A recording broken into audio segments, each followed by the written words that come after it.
Quinnipium, welcome to our Knowing Nipmuc webinar series. We hope that this collection of educational webinars will allow organizations to know Nipmuc better and to facilitate greater understanding between our cultures. Thank you so much for viewing.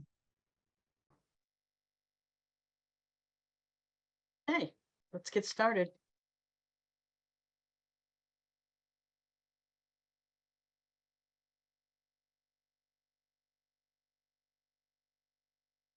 All right, so welcome. This is Nipmuc History Part 1, from contact period a little before to the end of the 19th century or the 1800s. So pre-contact. The pre-contact means before, this is Europeans, but really before the English settled these shores. And this map shows a little bit about how the indigenous nations existed or their homelands before the English got here. It's not completely accurate. It's not something you could take, you can take with a grain of salt because it's not really accurate. I mean, there really weren't any lines or state lines or anything like that before the English arrived. So Nipmuc means freshwater people, and the English referred to the land that we occupied as Nipnet. And that referred to all Indians living inland, which consisted of several bands of related people with kinship ties and common planting, hunting, and fishing grounds. So that would be Hassanamisic, Quabogs, Nashobas, Nashaways, Chibanagungamog, all of those folks. So the general boundaries were to like the New Hampshire and Vermont border in the Merrimack Valley. To the south would be like Toland and Windham County, and the northwest corner of Providence County in Rhode Island, like where Burrowville and Cumberland and Lincoln and all of those towns there. The east includes the Natick and Sudbury area, but after that, it's pretty much the Massachusetts tribe. And then west, pretty much to the Connecticut River.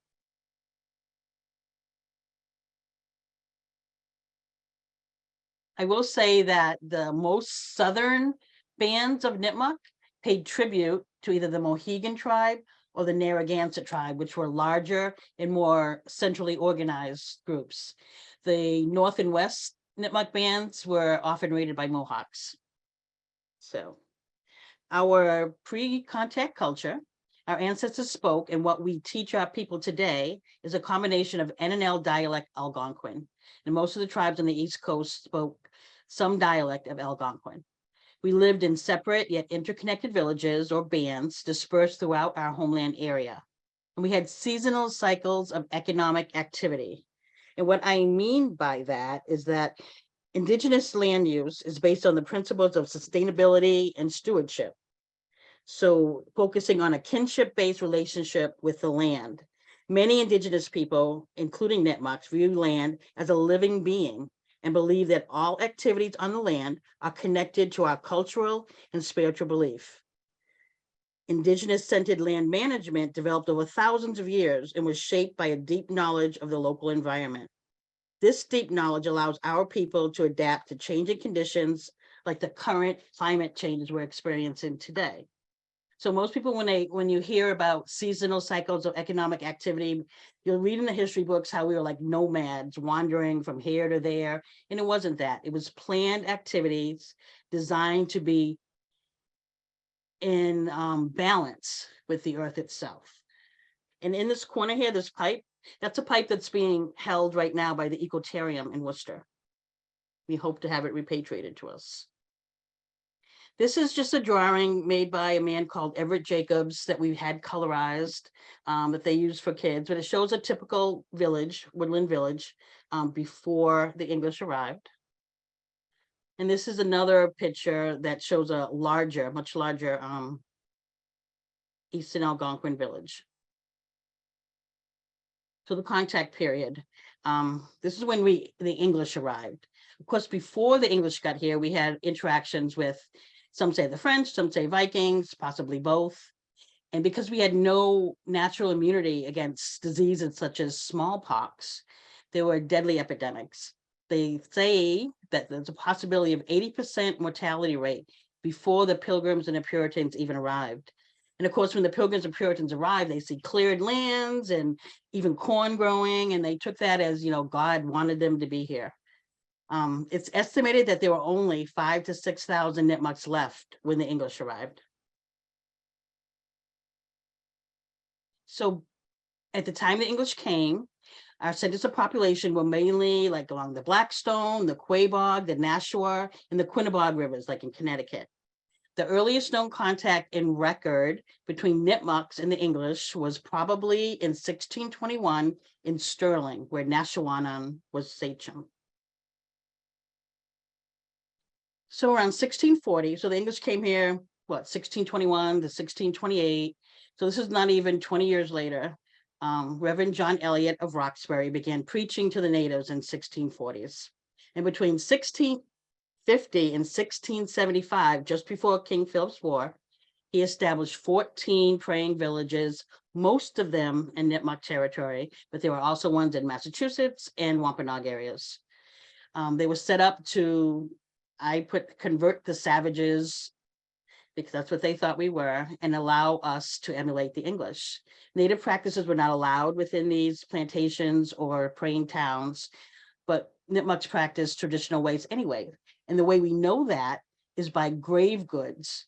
So I'm sure you guys are all aware of the practices of digging up native remains and putting them in museums or boxes or however, but the grave goods that came with those remains allow us to see exactly what our ancestors did. So natives from all over joined these towns, not just Nipmucs, but people from all over. For Nipmucs, one of the reasons for joining the town to help them protect from Mohawks and other more powerful tribes. Some of the praying towns, Manchog, Chibanagungamunk, Maniacs, Quisesset, Wabaquisset, Pacachog, Wyantung, those translate to Sutton, Webster, Thompson, Connecticut, Pomfret, Connecticut, Woodstock, Connecticut, Auburn, Mass, and Uxbridge, Mass. And of course, Hassanamissa and Natick are on there as well.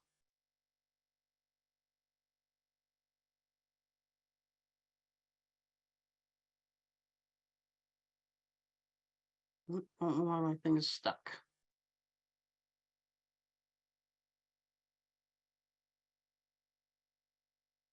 There we go. So King Philip's War. I'm not going to talk a lot about King Philip's War. There are so many books written about this pivotal moment in our history, because Nipmuc culture and Nipmuc people and all the other cultures in southern New England and northern New England as well were never the same after this war. So basically, King Philip's War started in about April of 1675 when John Sassamon, who was a Wampanoag, was murdered, but he was an informer for the English. He had gone to the English to tell them that Philip, who was a Wampanoag sachem at that time, was planning on fighting back, because at first we welcomed the English, right? We welcomed them. This is the kind of people we were. We welcomed them into our homes. We allowed them to live on our land. We didn't understand that the culture that they had, that they came here because they thought that they could have the land. And we didn't really quite understand that. But by 1675, of course, it's clear that they meant to supplant us for real. So Philip was blamed for this, even though he was within his right as a sachem to execute traitors. And John Sassamon, being Wampanoag and informing on his sachem, would cause him to be a traitor. So the English attempted to arrest Philip, but he escaped to Pecasset and his sister-in-law, Weedamong. And this is a map, comes from, I want to say, I won't say, it's one of the King Philip War books that was published back in the 1990s. So I'm just going to say a little bit about what happened. So the praying Indians, including Hassanamissa, fought and scouted for the English in the beginning. In July of 1675, the Mohegans traveled to Boston and pledged their support for the English. The Hassanamissites also pledged their support to stay out of the war, not necessarily for the English, but to stay out of the war. In August 30th of 1675, the Massachusetts Bay government decides to confine all Indians to only 5 plantations: Natick, Punkapog, Neshoba, Wamisit, which is now Lowell, and Hassanamissa. Indians found outside these limits were subject to jail or death. They are unable to hunt, harvest, or trade. So they're telling us we cannot be in our own lands, that we cannot hunt, we cannot fish, we cannot go outside the limits that they've placed in our own land. Under false pretenses, the praying Indians at Marlborough were seized and jailed. Most were later released, but some were either shot as traitors to the English or others were sold into slavery. English soldiers were sent into Nipmuc country to find and destroy supplies and villages of the Nipmuc, I call them freedom fighters, but instead destroyed the praying Indians' belongings and their stock. Murmuring against the praying Indians by the English continued, so that the government forcibly removes 200 residents of Natick. These are people who are siding with the English. They removed them to Deer Island in the middle of the night. In November of 1675, Hassanimisco residents decided to go with the Nipmuc warriors. If you go to the up on Deer Island. So prior to the King Philip's War and what led Philip to take the stand that he did, that there were other things happening. I mean, again, Nipmucs were being arrested for going into lands that they've been going into for hundreds of years, arrested for trespassing. They were being enslaved. Some were being sold actually down to the Caribbean. They were being forcibly indentured. So their whole livelihoods were changing. And this is to stop that.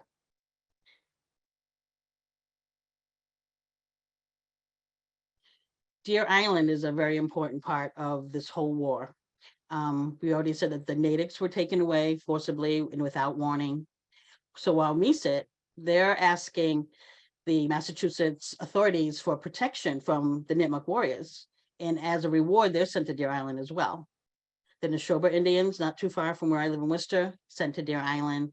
And all of those praying Indians that fought with the English against Philip are eventually sent to Boston Harbor before the end of the war. In May of 1676, after King Philip's War was over, they were all released from the islands, but most of them had perished. This is a picture, I think, taken in 2017 of some indigenous folks that are getting ready to cross Boston Harbor and go up the Charles River in the opposite direction of how the Natick people were taken forcibly and taken down the Charles and across Boston Harbor to Deer Island. This is a yearly ritual. So post King Philip's War. So we're just not the same after King Philip's War. The Nipmuc population is sharply decreased due to death by war, death by execution after the war for any male or female that was found to be complicit in the fight, death by enslavement. People were enslaved out of Massachusetts Bay and sent to the Caribbean. There were children and women who were forced indentured in major cities such as Providence, Boston, Salem. And then the English started to move in because there's no people there anymore to prevent it already living there. So they began permanent settlements in Nipmuc country. And then Nipmuc refugees were allowed at one point to resettle Hassanimissit, Natick, Chibunagungumog, and Wabaquasit, which would be Woodstock, Connecticut. So I want to talk about a couple of, I guess, well-known Nipmucs that were alive in the 17th century, the 1600s. One is James the Printer, and he was born Wabawas at Hassanimissit in around 1640. At age 5, he was sent to live in an English household. So that's kind of a twofold thing. In indigenous culture at that time, sending a child to live with allies was an act of diplomacy. The child would learn the culture and the practice of the other community and bring that knowledge and understanding back to his own people. Now, the English may have had other reasons for removing young children from their families and placing them with English families. In an English home, indigenous children were more easily indoctrinated into Christianity. And by keeping the children of indigenous leaders isolated in English towns, the threat of violence or resistance by Nipmucs would be reduced. So, like holding your children hostage. So James the Printer, at age 5, he goes to an English household. He attended the Indian Charity School at Harvard College. And in his late teens, he caught the eye of John Eliot.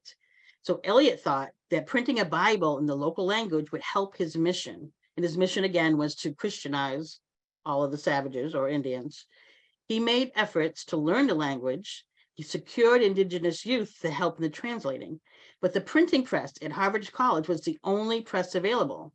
And the 2 English printers running the press didn't know the local language. And Eliot felt it would take way too long for the English printers to typeset the translated Bible. He needed someone indigenous who was fluent in English. And he found James the Printer. And James became an apprentice in that printing shop at Harvard. He helped to translate and then typeset the first Bible published in the Western Hemisphere. Later in life, James was also active in King Philip's War. He, at first, like other Hasidics, cleared himself neutral. He didn't fight for either side. They were just going to be neutral, staying in that praying plantation. But eventually it didn't work, right? Because the English were taking those neutral Indians and bringing them to Deer Island or selling them into slavery.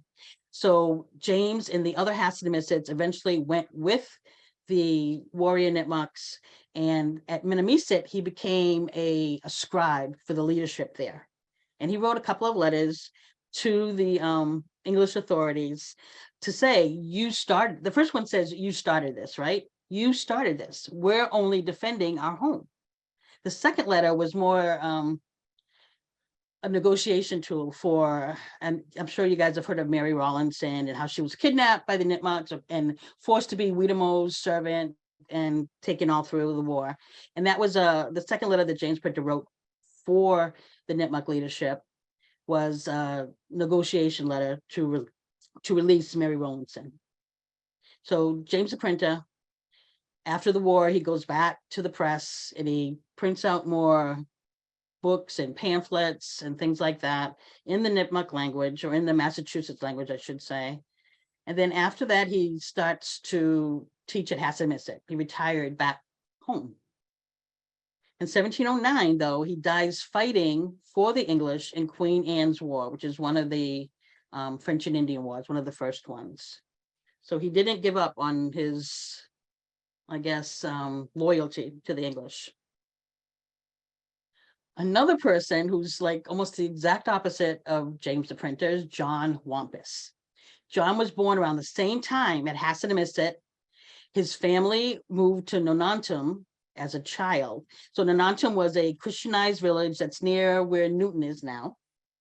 And so he grew up as a Christian, or Christianized Indian, John Wampus. Around the age of 10, his father sent him to live with an English family in Roxbury, and he attended Roxbury Grammar School. He then goes on to attend Harvard College with other Native students, but he didn't really like it, so he left for life at sea. Eventually, he marries a formerly enslaved Pequot woman named Anne Trask, and he becomes a land trader. This is why John Wampus is just such a, see the picture here, the book, Swindler's Sachem, written by Jenny Hale Pulsifer. It's all about John Wampus. So he becomes a land trader. He pretends to represent the Nipmuc people, and he sold multiple parcels of land as the Sachem. And just before the start of the King's Philip War, the true Nipmuc leadership, they complained to Massachusetts Bay Colony. They're like, this man, he doesn't represent us, but he's going around and everybody believes him, and he's selling all these parcels of land, and we're still living on these lands. So just before the start of King Philip's War, John sort of escapes. He goes to England. He's hoping for a letter from the actual king to counter these claims of the Nipmuc leadership. So he spends all of King Philip's War over there in England. I'm not really sure how he managed to get a letter from the king, but he did. And he sails back to Massachusetts. He gives a letter to the Massachusetts Bay Colony, but they're like, we don't really care. And they send him to a new Indian court with Daniel Gookin presiding. Now, Daniel Gookin was the Indian commissioner at that time. And Daniel Gookin says, I'm sorry, but the Nipmuc leadership here, who came forth again, who was left, I should say, says you do not represent them. You're not a sachem. You have no right to sell this land. And so you would think that was that, but John didn't take no for answer. He continued to illegally sell land this time, and people are still buying it, not caring that not only the Nipmuc leadership, but the Massachusetts government is saying this man does not represent Nipmuc people, don't buy from him. They don't care, they just do it anyway. And just when he was going to get caught again, he returned to England by boat, where he died all by himself in 1679. The only good thing out of this was that he wrote a will before he died, leaving Hassanaமிska or Hassanaமிsit to the Hassanaமிsko people. And because English law is what it is, that will just confounded people and confused people. But if you'll see in the next century, it actually worked to our benefit, this will. So the 18th century was not a great century for Nipmuc people. All Native peoples in the Commonwealth, including Nipmucs, had guardians or trustees appointed by the Massachusetts Bay colony or the government to oversee the indigenous people, because we're unable to oversee ourselves. Legally, Nipmucs could not buy or sell their land without the guardians requesting permission from the MA legislature. So if you wanted to sell your land, or if you wanted to lease it to someone, you had to go to the guardian, and the guardian would write a petition, and the petition would go to legislature, and they would decide, and then they would go back to the guardian and then back to you. In practice, though, the guardian sold land at will to pay their debts and the Nipmuc's debts sometimes, but mostly to pay their own debts. Nipmuc children were still being taken from their homes and placed in white homes as indentured servants during this time. Monies from the sales of these lands were placed into trust. Individual Nipmucs were able to petition the court to sell or receive their shares if they were able to write. During this period of time, the greatest loss of Indian lands occurred. I mean, it just flew out of our hands completely. The sale of Hassanaమిsit was one of those big land sales. Between 1727 and 1728, 40 English proprietors bought 7,500 of the 8,000 acres of Hassanaమిsit. Only 7 Nipmuc families were able to keep some land, dividing between them the remaining 500 acres.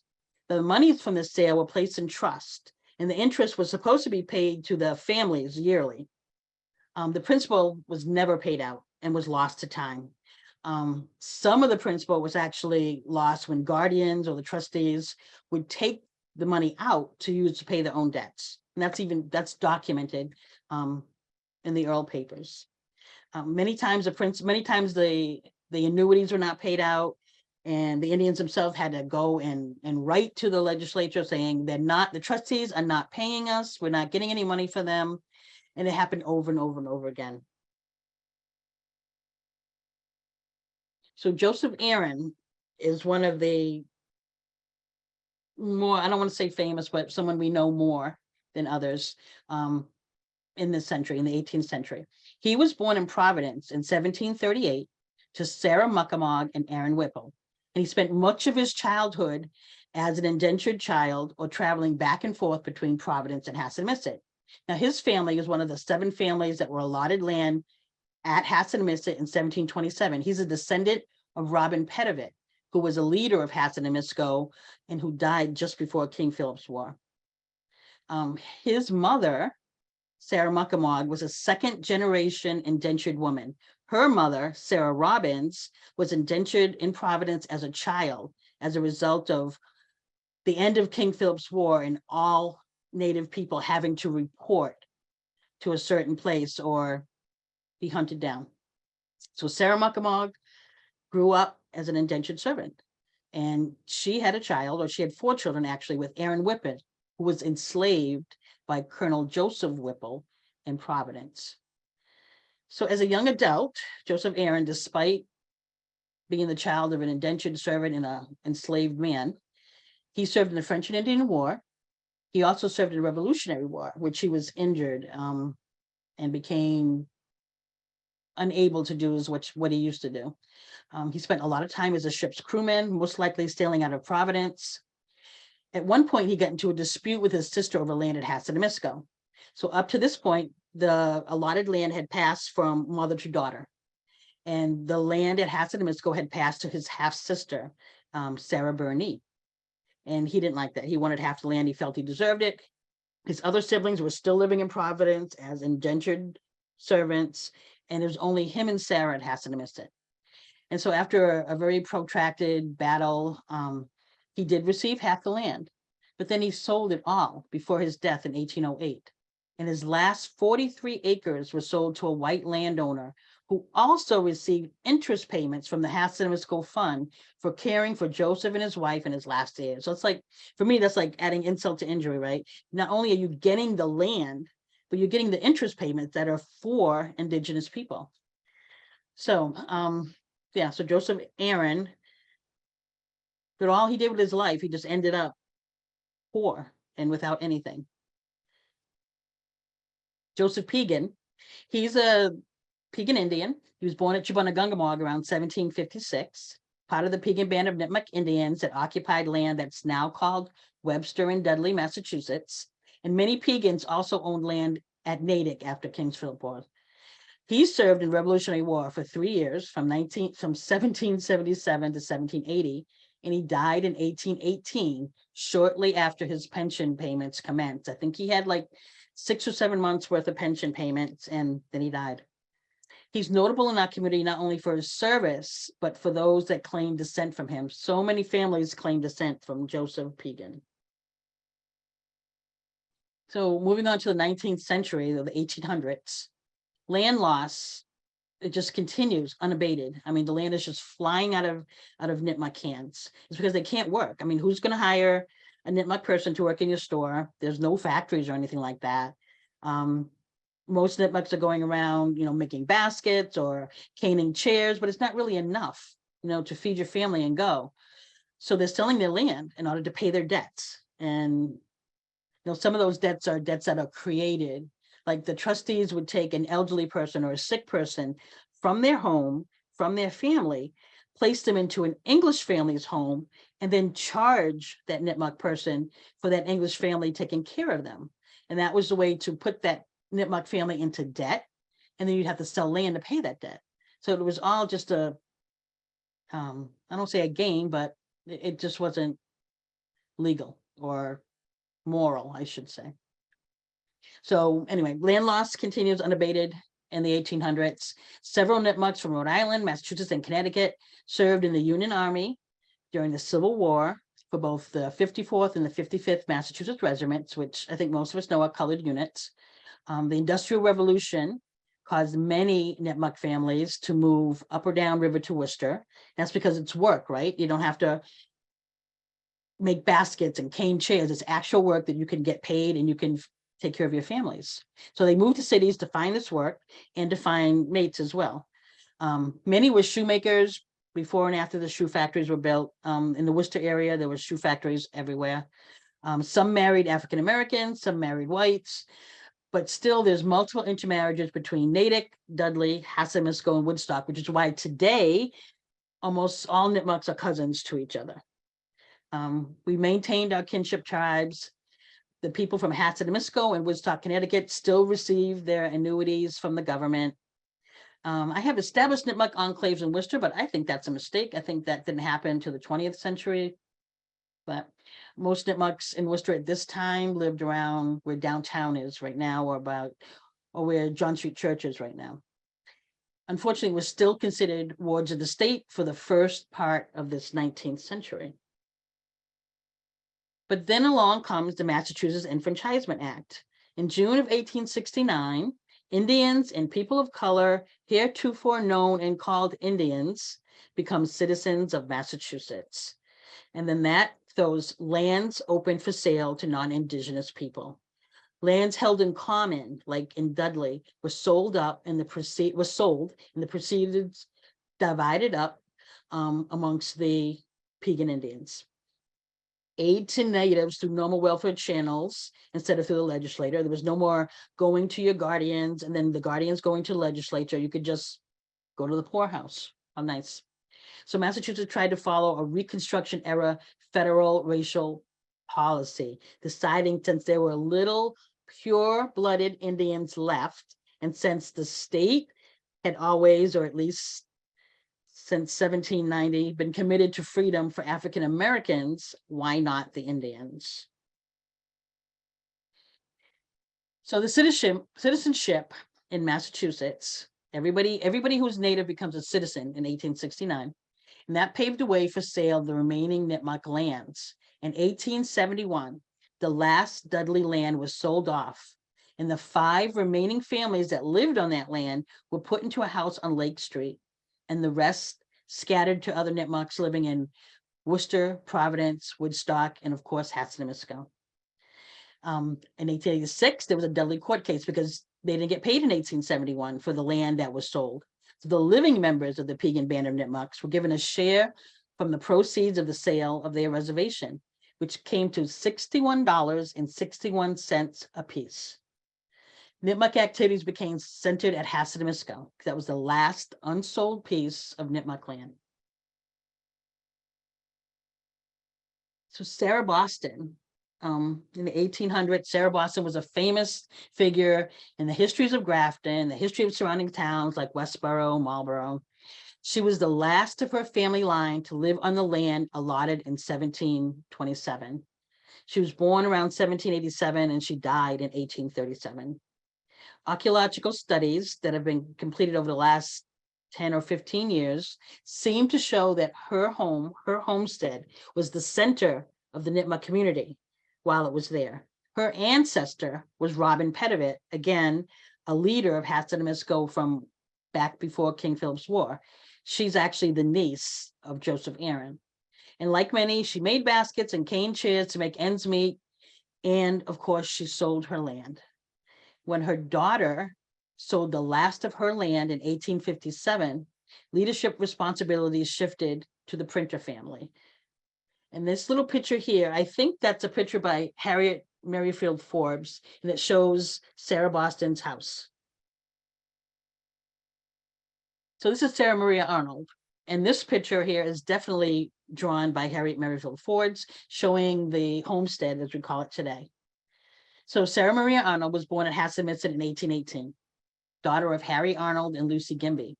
Now, Lucy Gimby was descended from the Moses Printer line, one of the original 7 families that were allotted land, and lived on that family's last parcel of land. The current homestead on the reservation today was built for Lucy in 1802. Sarah Maria Arnold, Lucy's granddaughter, married Narragansett Samuel Cisco, which is why the picture there says Cisco House. And when we refer to that family today, we call them the Ciscos. Her father and uncle, John Hector, inherited the last of the Printer land when Lucy died. John Hector sold his half and bought a home in Worcester. After her father died in 1851, Sarah Maria Arnold becomes the matriarch of her family. And when that homestead became the very last piece of unsold Nipmuc land, she ensured that it would never be sold. And she passed that determination on to her son and her grandchildren. So Sarah wrote several letters. They were letter writers. I mean, there's like boxes of them. And a lot of these letters were to her sisters and her cousins and her children. And for a long time, the letters were lost, for 30 years, actually.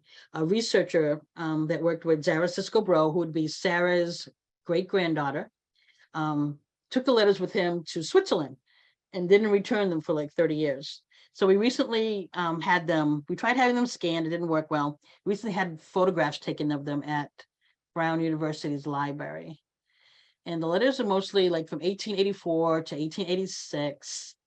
And they talk about other Nipmuc people.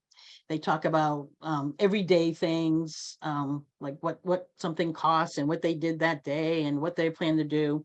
But they also talk about things like election day and the election cake and tribal issues that are very valuable to us, that they were talking about these things in the 1880s. So at the end of the 19th century, at the end of the 1800s, the leadership is firmly in the hands of the Printo-Cisco family because it's the only land left, right? There's no more land at Dudley. There's no more land at Wabaquasit. There's no more land at Natick. It's only here at Hassanamisset, and it's only the Printer family's parcel that's left. So eventually that land becomes known as the reservation as it is today. And all Nipmucs are gathering there. We have documentation of the Webster Dudley folks coming over. And Nipmucs are starting to organize and determined to not be erased, to not let that last piece of land go, to not let our culture leave. And that's it for today. I think the part 2 will be sometime in August, but do you guys have questions? I don't think, is Erica there? Yep, I'm here. I don't see any questions. I have a question. Okay. Hi. It's Heidi not my Freeman. machine. Hi, Heidi Freeman. Thank you for the presentation. It was really great. Thank you so much for the education and the history. Will these slides be shared with people? Yes, so Knowing Nipmuc is a 7-part webinar series. It's really basically for organizations to know more about us, but for our people as well. So yeah, so they're all recorded and they will be on file on our website at nipmucband.org. And the recordings will be right there. It takes a couple of days to get it up, but so there's one there now. This is the second webinar. There's one there now, and this will be put there in a couple of days. Thank you. Welcome. Hey, Cheryl, this is Scott Foster. Great presentation. I really enjoyed the information that you shared. I wish that this could be rolled out into the community and teach the non-natives of the history of our history so that they can get it straight and understand what our people have gone through, because they have no idea. Yeah, definitely. Thank you, Scott. Yeah, this will be on the website for anybody to access. Great job. Any other questions? Any history questions? No?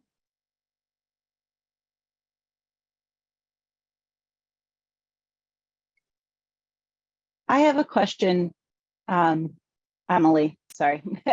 I have a question about the item that the ecotarium has.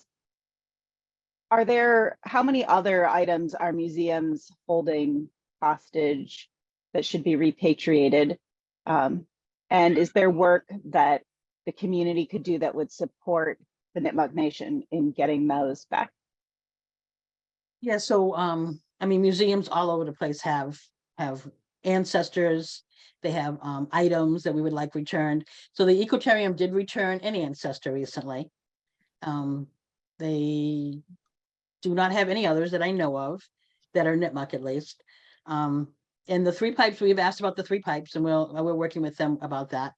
But yeah, there's plenty of museums and things, and maybe if Ray's here, she could speak to this better.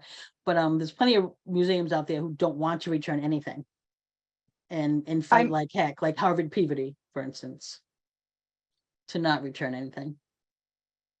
I didn't mean to imply that I thought that no other place was holding items. Are you thinking about illegally. Ecotarium only? Well, no. I guess I was like wondering. I think it's important to, of course, to have allies and for other people to do some of the, letter writing, phone calling, etc. And I was wondering if you needed activism in that area or not. Yeah, I mean, yeah. So there's a institution in Worcester who we know has Nipmuc remains, and they haven't even reached out to us. They know that we know. We told them that we know, and they haven't even done that very first step of reaching out, and that's right here in Worcester. So yeah, I mean, contact us. We could use all the help we can get, because Sure. I mean, it's a federal law. And I think that actually on August 1st, we're gonna Ray Gold, Dr. Ray Gold is gonna do a NAGPRA and repatriation presentation. Great. Thank you. Thank you. Any other questions? Oh, because I should look at the chat.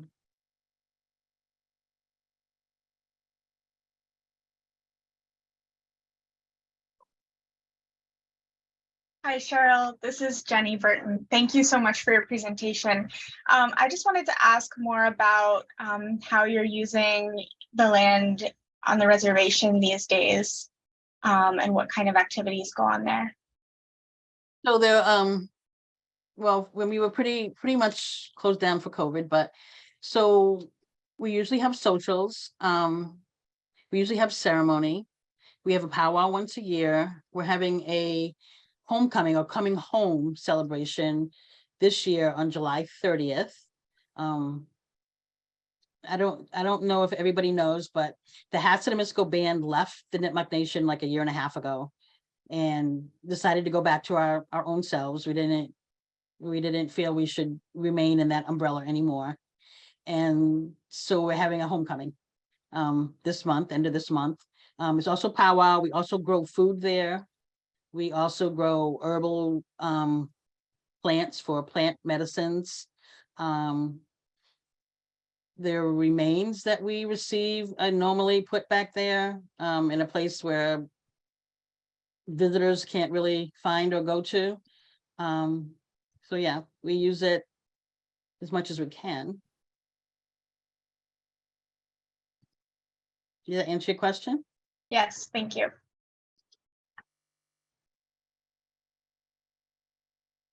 So Emily's question, yeah, repatriating artifacts is a little bit different. So if it's grave goods, if it's Ray, are you here? I am. Can you explain that? There's a difference between repatriating artifacts, repatriating remains and grave goods, yes? Yeah, I would suggest that if they can, they come to the August 1st webinar, because it's kind of complicated, but there's two parts of the law. So human remains and associated funerary objects kind of go under one part of the law, and unassociated funerary objects, objects of cultural patrimony, and sacred objects go under another part of the law. So yeah, there's a different process. And also I had my hand raised earlier. I was going to suggest that, for tribal members who are interested, we do keep a list of, I guess you'd call them not really committees, but like different areas where people can volunteer, or help with different projects. And this is definitely an area where there's always a need for use. Everything, or a need for support. Everything that is done is pretty much volunteer basis by all tribal people, including the repatriation work. And it's, as you can imagine, it's not easy work. So it would require learning more about the law, and that can be done by just being involved in some of the repatriations or going through a training. But I'll be talking about the law in depth, kind of, it's like a NAGPRA 101 and a nuts and bolts about the Native American Graves Protection and Repatriation Act in depth on August 1st. Thank you. It is complicated. That's why I asked her. I can't answer that question. Any other questions, folks? I have a question. I live in Columbus, Georgia. I would like to volunteer. So how would I get involved knowing I don't live close by? Yeah, so thanks to COVID, we do a lot of stuff online. I mean, there's a lot of things going on. Like we're ordering a fire toilet today online for the renovation at the reservation. So there's lots of things that you can do online. Now, would you have a list of things?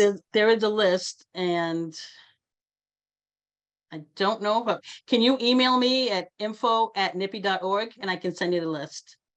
But yeah, there's a list, definitely. Oh, okay.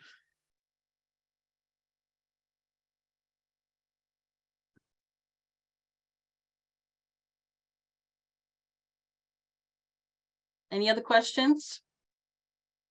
So again, we have like 4 more of these. We're gonna have Ray on August 1st, talking about NAGPR and repatriation.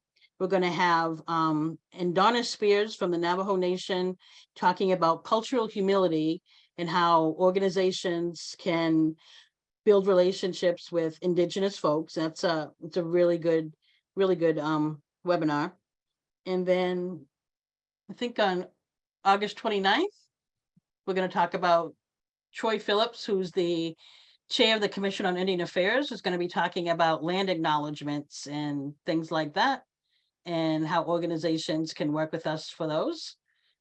And I think we're going to have a Nipmuc History Part 2 sometime in August as well. So thank you all for coming. And if there's no more questions, I guess we can sign off 10 minutes early. Bye, guys. Thank you for your time. Hedabotamish, and thank you for watching. All videos are available at the Hatsudamisco Nipmuc Band website at www.nipmucband.org. Hedabotamish.